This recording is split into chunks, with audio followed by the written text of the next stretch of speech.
विजय जैन खुद नहीं कहते हैं, लेकिन कई लोग कहते हुए नजर आते हैं कि शायद अगर बीजेपी टिकट नहीं देती है तो विजय जैन शायद कांग्रेस से चुनाव लड़ेंगे। इन सब के होते हुए आपको क्यों लगता है कि कांग्रेस आपको चुनेगी? सबसे पहले तो मैं जैन साहब को आपको जवाब दे दूं। जैन साहब में खासियत है, वो अगर कांग्रेस के 4 आदमी बैठे मिल गए उनको तो कहता है मैं कांग्रेस पार्टी से टिकट लेके आऊँगा। अगर कोई 10 आदमी बीजेपी के बैठे मिल गए तो कहता है मैं बीजेपी की टिकट ले आऊँगा। बाई चांस किसी कारण से कहीं न कहीं आम आदमी पार्टी का कोई बैठा मिल गया तो कई बार कह जाता है मैं आम आदमी की लेके आऊँगा। जैन साहब की तो ये बात है, और करना कुछ नहीं है, हवा में बातें उनकी। 2 बार के जो विधायक अभी मौजूदा हैं महिपाल ढांडा बीजेपी से, उनको किस तरह से रहेंगे अगर आपको टिकट मिलता है तो? देखो, हराने वाला और जिताने वाला जनता होती है, जनता के हाथ में होती है। जनता को मेरे ऊपर विश्वास है, वे हमारे बीच का है और जो है हमारा साथी है, हमारा भाई है, तो जनता जरूर ढांडा को हराएगी। और ढांडा इतने अच्छे काम अब की बार नहीं हुए हैं ग्रामीण के अंदर, खासकर कॉलोनियों के अंदर। एक बार भी उसने जो राशन कार्ड कटे उस पर कोई वो अपनी प्रतिक्रिया दी है, या कोई प्रॉपर्टी आईडी लोग इतने हाहाकार मचा हुआ है उस पर कभी कोई दी है प्रतिक्रिया? आप कह रहे हैं कि मैं ग्रामीण विधानसभा से चुनाव लड़ूंगा अगर पार्टी चाहेगी तो, लेकिन कांग्रेस पार्टी में पहले से ही ग्रामीण विधानसभा से कई उम्मीदवार है। बात की जाए सचिन कुंडू हैं, इसी के साथ अमर सिंह रावल हैं जो पहले से दावे ठोक रहे हैं। इसी के साथ अभी संदीप भारद्वाज खलीला जिन्होंने पिछले दिनों निर्दलीय चुनाव लड़ा था। देखो, जो आएगा उसका स्वागत है, और जितने संख्या बढ़ेगी वो भी पार्टी के लिए प्लस में जाएगी, हुड्डा साहब के लिए प्लस में जाएगी। ये कहना चाहते हैं, मान लीजिए टिकट अमर सिंह रावल को मिल जाता है, सचिन कुंडू को मिल जाता है, तो आप झंडा उठाकर उनके पीछे जयकारे लगाएंगे?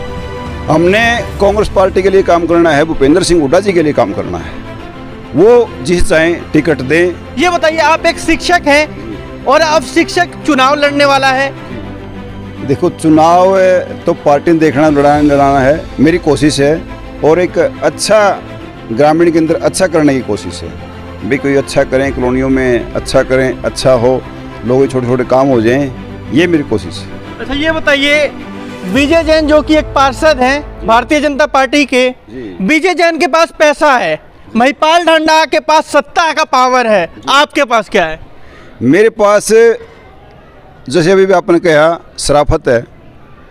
मेरे पास लोगों की ताकत है, गरीब आदमियों का साथ है, गरीब आदमियों की सहानुभूति है, ये मेरे पास है। लेकिन मैं कहता हूँ हर जगह पैसा काम नहीं आता, और पैसा सब कुछ नहीं होता। बहुत कुछ होता है लेकिन सब कुछ नहीं होता। लेकिन पैसे वाले के पास दिल नहीं होता।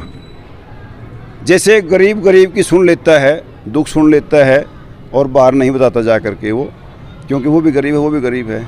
इसी तरह से हमने गरीब जनता के बीच में रहे हैं और गरीब जनता की सुनी है, उनके बीच में लगातार रहे हैं और उनकी सेवा भी की है। पीछे मेरे पिताजी ने भी लंबे टाइम से राजनीति की है और उन्होंने भी गरीबों की, कॉलोनियों की आवाज़ उठाई है लगातार, सूबेदार प्रताप जियों ने, और उसी काम पे मैं भी लगा हूँ, उसी काम। ये बताइए, आप कौन सी पार्टी से चुनाव लड़ने वाले हैं? कांग्रेस पार्टी से चुनाव लड़ने वाले हैं, जो पार्टी चाहेगी तो। और भूपेंद्र सिंह हुड्डा जी के नेतृत्व में हम कांग्रेस पार्टी के लिए काम कर रहे हैं लगातार।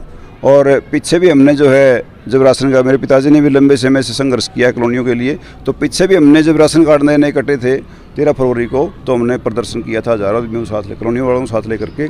उसके बाद फिर हमने जो है नहीं उसमें सुनाई हुई, तो हमने जो है 31 मई, 1 जून और 2 जून को जो है हमने फिर धरना दिया 3 दिन का, और ज्ञापन दिया माननीय उपायुक्त महोदय के माध्यम से मुख्यमंत्री जी के नाम। तो उसमें हमने यही 4 मुद्दे रखे थे। मेन हमारा मोटिव था जो मुद्दों का, जो कॉलोनियों में ज़्यादा ज़रूरत थी, तो उसमें मेन था हमारा जो राशन कार्ड कटे हुए हैं दोबारा सर्वे करवा कर उनको जोड़ा जाए। गरीब आदमी लोग रहते हैं, वो परेशान हैं। दूसरा हमारा मुद्दा था प्रॉपर्टी आईडी का। प्रॉपर्टी आईडी एक मतलब मेन मुद्दा है शहर का, वो खाली ग्रामीण कॉलोनियों का ही नहीं है, वो शहर का भी है। तो उसमें लोग बहुत परेशान हैं, गरीब लोग परेशान हैं। अगर 50 गज के प्लाट पे हम रजिस्ट्री करवाने जाते हैं, पहले 10, 15, 20 हज़ार रुपये में रजिस्ट्री हो जाती थी, लेकिन अब लाख से 1.5 लाख रुपये लगता है, तो गरीब आदमी उससे परेशान है। और तीसरा मुद्दा हमारा ये था, शहर के अंदर डेवलपमेंट 120 रुपये गज है, और गरीब कॉलोनियों में जो है 302 रुपये गज है, इसको कम किया जाए। और चौथा मुद्दा हमारा बुढ़ापा पेंशन, विकलांग पेंशन, विधवा पेंशन, जो फैमिली आईडी में ज़्यादा इनकम दिखा कट गई है, तो उसको दोबारा से बहाल किया जाए। तो 4 मुद्दों को लेकर के हम वहाँ बैठे थे तो उसके बाद फिर हमने जो है ज्ञापन भी दिया, उसकी सुनवाई भी हुई, और जो है आगे अगर सरकार इसकी सुनवाई नहीं करती है, जो 4 मुद्दे में हम लेके बैठे थे, फिर हम आंदोलन रखेंगे और फिर गरीबों की आवाज़ बनते रहेंगे।